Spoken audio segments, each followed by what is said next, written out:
안녕하세요 여러분. 주님의 은혜로 영육간에 강건한 그런 한 주를 보내시기를 축복합니다. 오늘 본문은 출애굽기 11장 말씀입니다.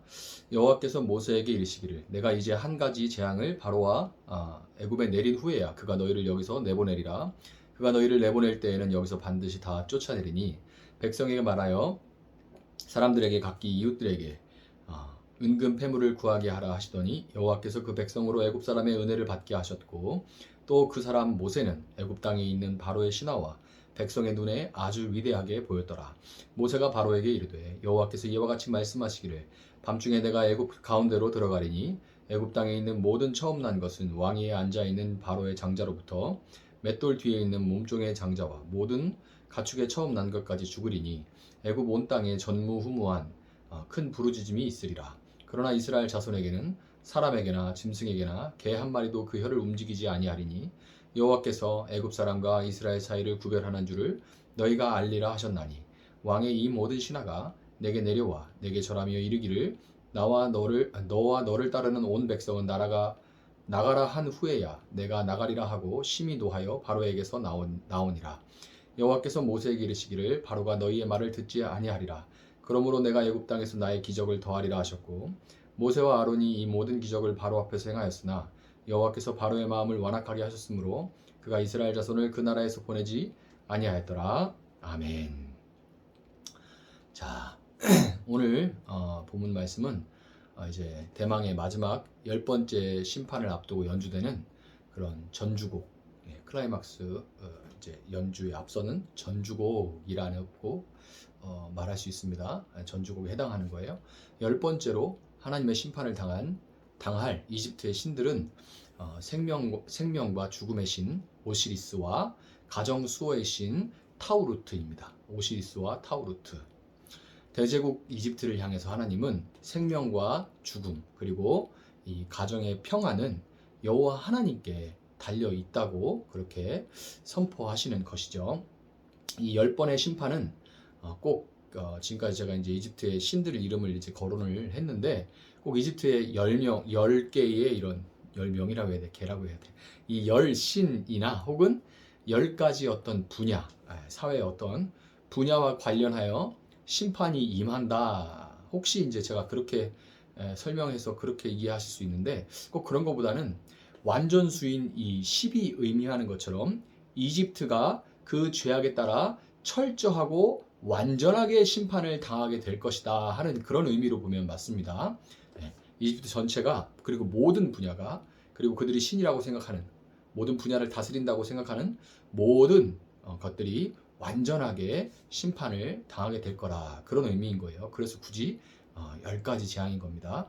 대제국 이집트에 임하는 심판은 왜 여기에 이렇게 기록이 되어 있냐 하면 특히 또 역사 가운데 이렇게 실제로 일어나서 기록으로 남아서 우리에게 이렇게 전해져 오느냐, 그것은 예수님의 재림과 함께 역사의 마지막에 도래할 최후의 심판을 미리 보여주는 역할을 하기 때문에 그래요. 우리에게 그게 그래서 의미가 되는 거예요. 역사에 예수님 재림과 함께 도래할 이 최후의 심판을 미리 보여주는 역할을 하기 때문에 그렇습니다.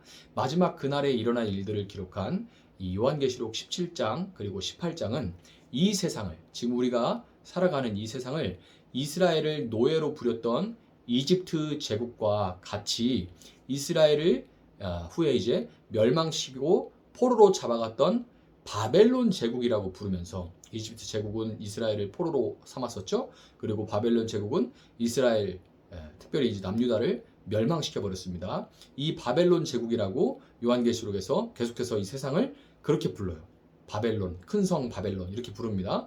그러면서 18장에 뭐라고 기록되어 있냐면 무너졌도다 큰 성 바벨론이여 귀신의 처소와 각종 더러운 영이 모이는 곳과 각종 더럽고 가증한 새들이 모이는 곳이 되었도다. 이렇게 선포합니다. 마지막 심판의 그날 이집트의 모든 신들이 심판을 받을 것과 이 세상에서 신처럼 떠받들어지는 모든 것들은 철저하게 심판을 당하고 그것들은 사람의 생로병사와 부귀영화를 주관하는 그런 신이 아니라 그저 허탄한 잡귀신들이요 더러운 더러운 영들에 불과했다는 것이 만천하에 밝히 드러나게 될 것입니다.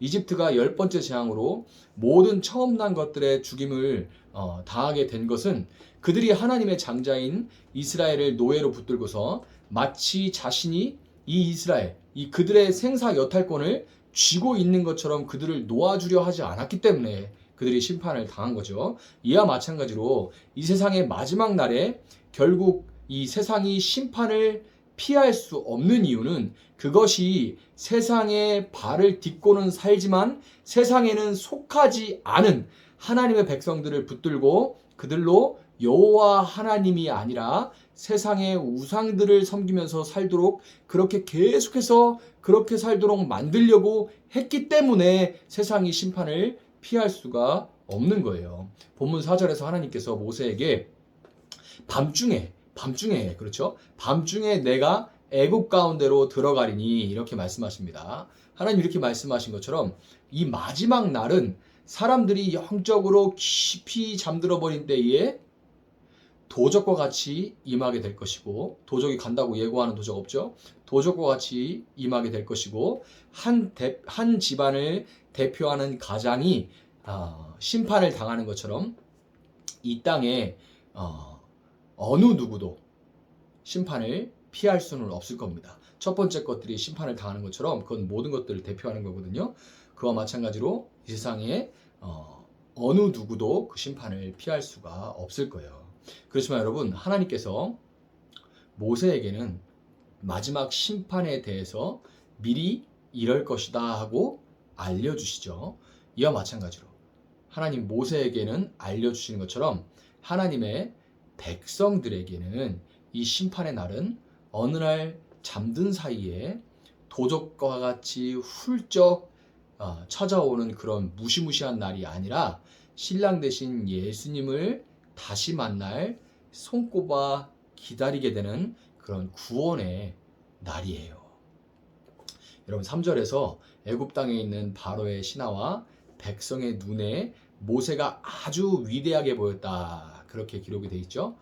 이와 마찬가지로 심판날에 두려워서 떠는 세상 사람들의 눈에 거룩한 흰옷을 입고 승리자의 면류관을 쓴 채 천만 천군 천사들과 함께 하나님을 찬양하게 될 이 하나님의 백성들의 모습은 참으로 위대하게 보이게 될 겁니다. 여러분 출애굽 12장부터 시작되는 유월절 사건은 이제 지금이 전주곡이고 이제 본격적으로 시작될 건데요. 유월절이 이 유월절 사건은 심판의 날이 연기된 십자가 사건을 미리 보여주는 거예요. 이 유월절이. 그래서 예수님을 유월절 어린 양이라 하죠. 어린 양의 피가 문 임방과 설주, 즉 이 가로와 문 임방, 설주, 임방과 설주, 크로스되죠? 뭐예요?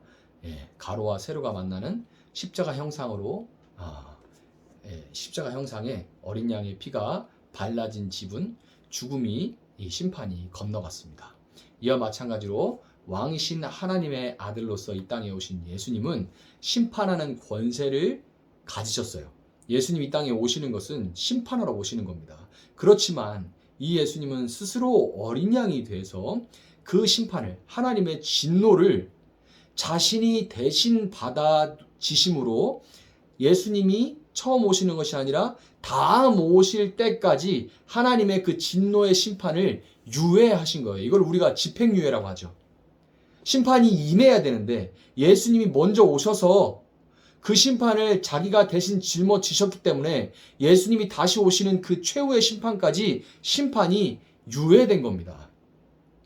예수님이 유예하신 거예요. 여러분 이 집행유예는 형벌이 완전히 사라진 것이 아니라 말 그대로 집행이 일정 기간 연기된 것뿐인 거예요. 그죠? 집행이 일정 기간 연기된 것뿐이죠. 예수님께서 심판을 연기하신 그 이유는 이 땅에 임하고 있는 10가지 심판 가운데 지금 이 땅에는 이미 이 10가지 심판이 임하고 있습니다.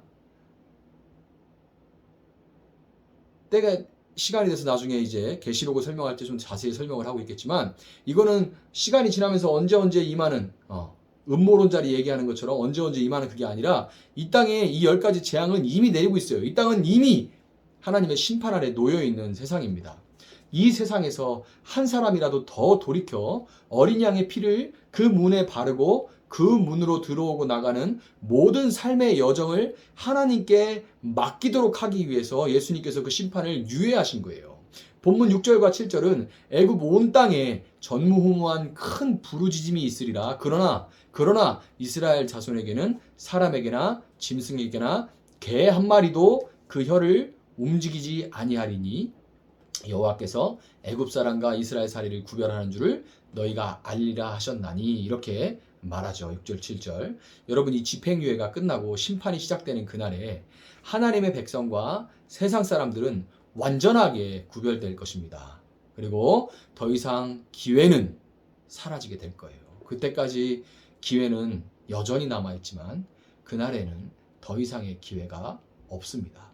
온 땅에 전무후무한 비명과 울부짖음이 가득하겠지만 믿는 자들에게 그날은 오히려 그동안의 서름을 씻어내는, 예수 믿으면 내 마음대로 할 수 없는 것도 많고 예수 믿는다고 바보 소리 듣고 이런 정도는 또 우스워요. 한국에서. 여러분, 중동에서는 실제로, 인도에서는 실제로 예수 믿는다고 지금 불에 타 죽는 일, 목이 잘리는 일들이 실제로 일어나고 있지 않습니까? 이 서름을, 아픔을, 고통을 씻어내는 이 신원의 날이 그날이 될 것입니다. 원을, 이 분함을 풀어주시는 그 신원의 날이 될 거예요. 그리고 개 짖는 소리조차 들리지 않을 정도로 평안한 기쁨의 날이 될 것입니다.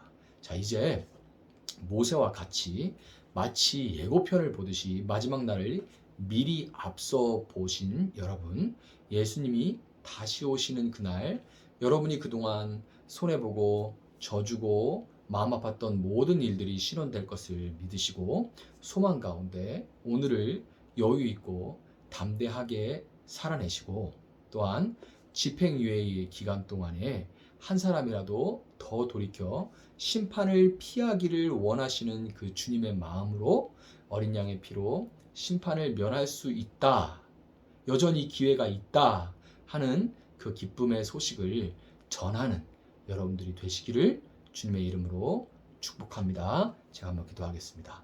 사랑하시는 하나님, 감사합니다. 또 새로운 한 주를 시작합니다. 한 주간 우리 사랑하는 성도들 정말 영육간에 강건할 수 있도록 주님께서 붙들어 주시고, 이 말씀으로 한 주를 붙들고 살아갈 때 하나님께서 정말 영원한 생명을 주신 자들답게 여유 있는 삶을 살게 하시고 베풀어주고 나누는 삶을 살 수 있게 하시고, 또 져주고 때로는 억울한 일들 당한다 할지라도 세상이 줄 수 없는 위로와 평안을 하나님으로부터 누릴 수 있도록 주님께서 함께 하여 주시기를 원합니다.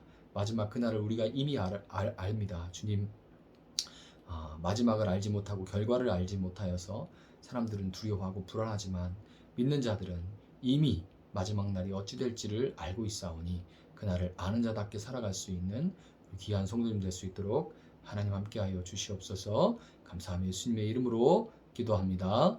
아멘. 오늘 주신 말씀 붙들고 계속해서 기도하겠습니다.